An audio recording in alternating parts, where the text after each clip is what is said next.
My dudes getting ready to do some more swap outs. These are semi-legacy machines that are getting deployed out to one of our sites, and we're going to be bringing back about, I don't know, 140 or so older S19J Pros and replacing with some 120 machines and XPs, so 140s, and a handful of other just newer but not legacy stuff today. So it's gonna be a busy day. You got the other Cybertruck getting loaded up right now too. So just getting at it. Beautiful day. Let's see how the day goes. All right, my dudes. We are out at one of our sites, and I'm here with the Acoustic Walks folks on doing a analysis. And you can see a spectrum analysis here. You can see on their device here, it has a whole bunch of microphones and a camera, and it visually will capture the audio coming from these containers. And what we're doing is, we don't really have, I mean, there's residents pretty far away from here, quarter mile in distance, so we don't really have a sound issue here.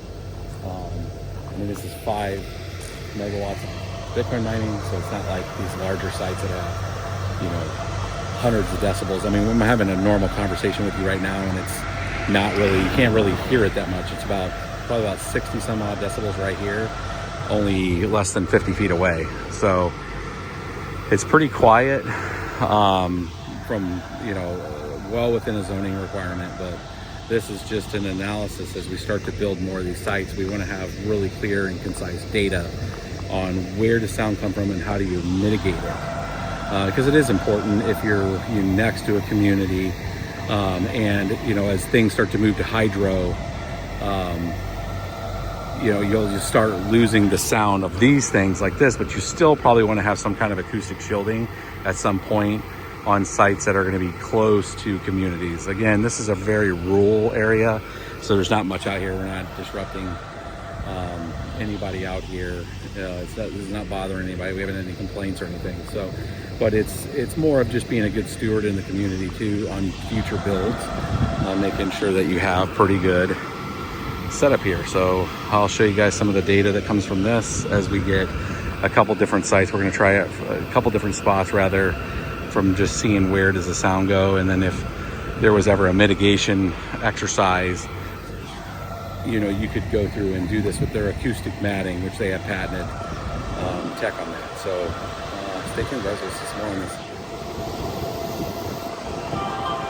Okay.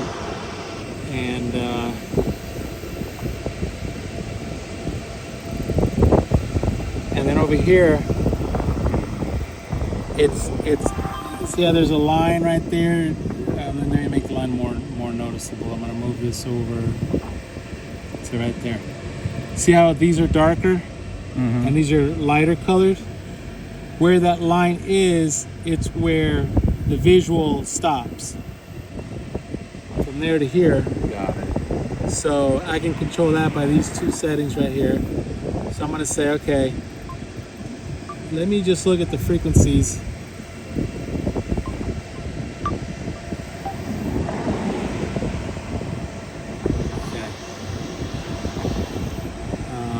So like we can like isolate. Okay. Right here. Okay. Now, if we want to look at everything from the peak. So with this, I can say, what is the range of decibels from the highest to what the low is? You can determine what the low is. Okay. So now from here, if there was a complainer, a house right here where this camera is, this is what they're hearing more than anything. Sound coming from that spot right there.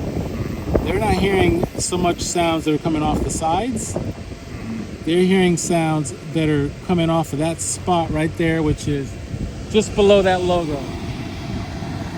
So for whatever reason, whether it's resonant frequencies, whether it's reflections, whether it's whatever, you might think that the loudest sounds are going to come off the fans, but they're actually coming off right below that thing right there.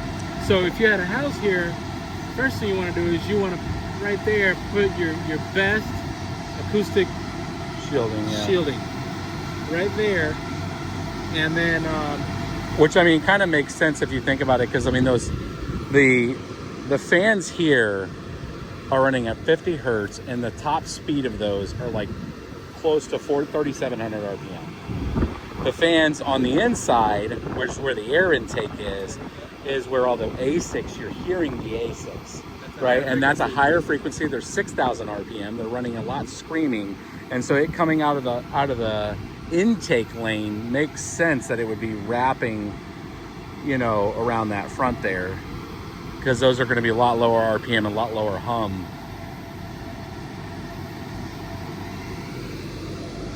okay, so let's see. The sun went out of range, so we have a better.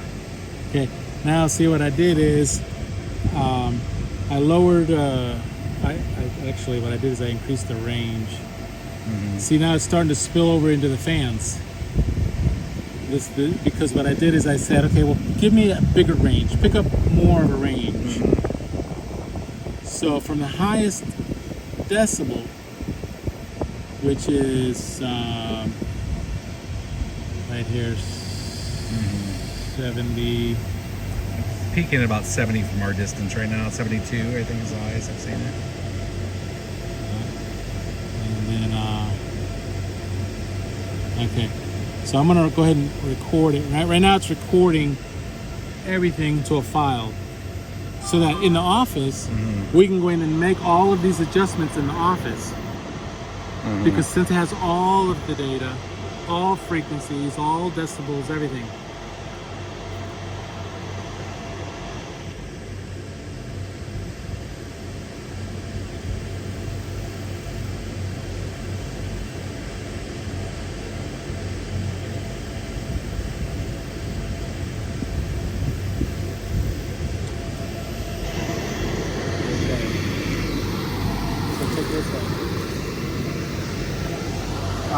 This will probably look better when we move to the other side, but right now it's showing us the primary source of noise at these loudest levels.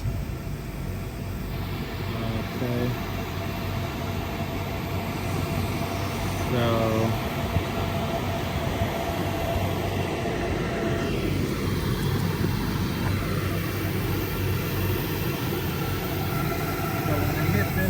press point.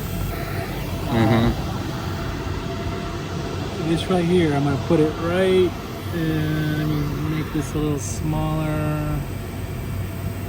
Okay, so now I'm putting my bullseye right where the worst noise is, right there. So now it's going to measure every aspect you could measure about that sound coming from there. The frequency response, the voice signature, everything about it.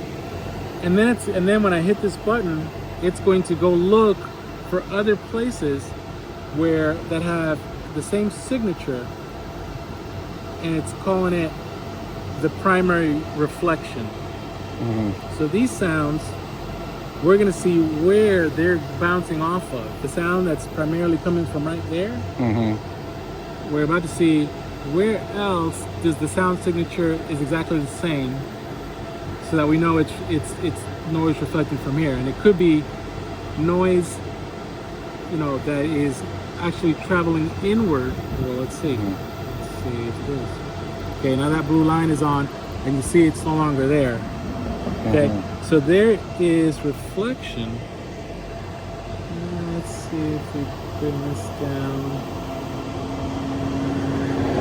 There's the reflection right there. It's hiding behind this little display. Do you see those little color? Yeah. Let's see. Well, I can move it now that I've got it. Now that I've got that. now that I can move the beam. Okay, I can move this out of the way and keep this right over there. So you see, over here off the sides, the noise coming from that spot is traveling inside of the container and exiting through these vents. Mm-hmm. That's a behavior that you can only identify with this kind of system. Yeah. Because how could you possibly know that this main sound signature is coming out of those vents as a, so that's the primary reflection. Why does it keep doing it? Is that my voice? Hello? Yeah, that's my voice. Okay. Yeah. So Jumping around at that in space.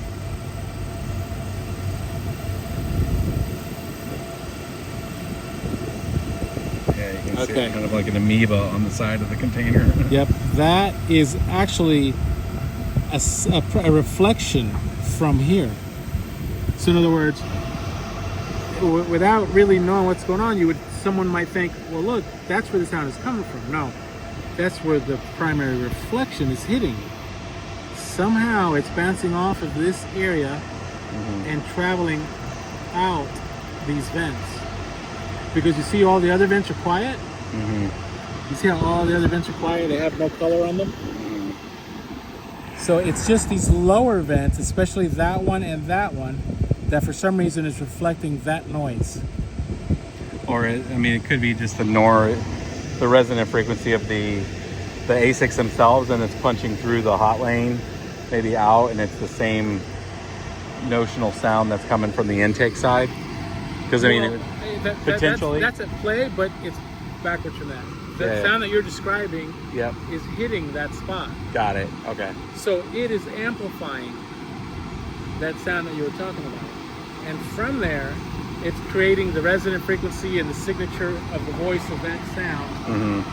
And the only other thing that has that same exact signature is coming out of that vent, that third vent on the bottom, and that last vent on the bottom. So let's see. Let's see what happens if we pick up.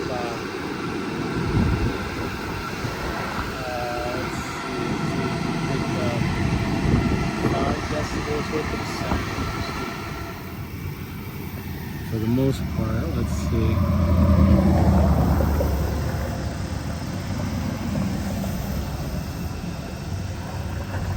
See, the loudest spot is not on the container surface, but really near it, off the rocks. Because rocks are a problem, man. If you ever go to the Punta Gorda side in Florida, maybe I'll meet you there if you're ever out in that area. They have a problem with these rocks. And when they first put up their fence, the acoustic block, 27 foot tall, pretty big fence. It's an L-shaped. They didn't cover all four sides because they only had complainers on these sides, and there was nothing reflecting on that side. If they had reflections, they would have needed it, but they don't. But are these limestone or what? Yeah, it's like a limestone chip. Like a chip, it's like 1 inch chip. Yeah. And the lower stuff is like 2 to 5 inch chip, like riprap. So we're in the 50s.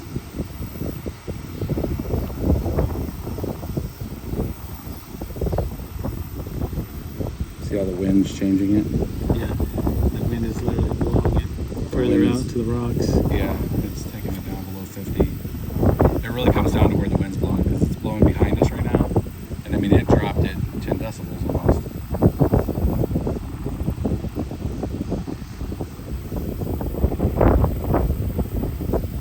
Yeah, these are, let's see, this is say if you were here, you would be at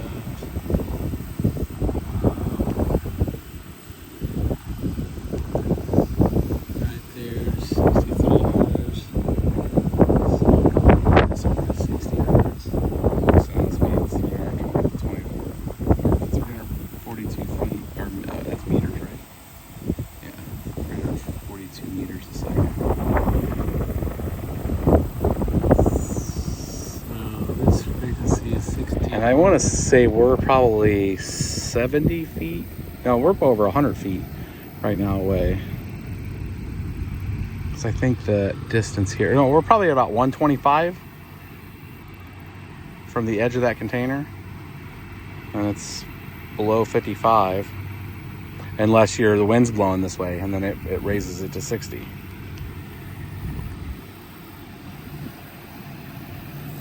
Oh, that's the container itself on that one. So when the wind, see the wind is down right now, so now it's actually capturing saying the container is the problem. But with the wind, like, so it's here. The wind was amplifying the sound, moving it to the rocks, and then the rocks were very reflective. Yep.